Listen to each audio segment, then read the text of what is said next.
จีนเผยแพร่ภาพควบคุมตัวเซินจื้อหัวหน้าขบวนการอาชญากรรมข้ามชาติกับประเทศจีน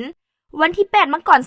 2026กระทรวงความมั่นคงสาธารณะของจีนได้ส่งคณะเฮ็ดเวียกภัยควบคุมตัวเซินจื้อสัญชาติจีนหัวหน้าขบวนการอาชญากรรมข้ามชาติเกี่ยวกับการพนันและส่อโกงอยู่นครหลวงพนมเปญประเทศกัมพูชากับประเทศจีนโดยได้รับการสนับสนุนและประสานงานจากหน่วยงานกัมพูชาเป็นอีกหนึ่งความสำเร็จสำคัญของความร่วมมือจีนกัมพูชาจากการสอบสวนพบว่าเครือข่ายของเซินจื้อถูกสงสัยว่าเฮ็ดผิดกฎหมายหลายอย่างเช่นเปิดคาสิโน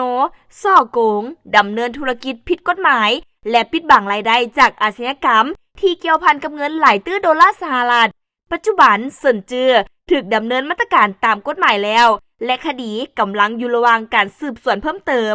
เจ้าหน้าที่กระทรวงความมั่นคงสาธารณะจีนระบุว่า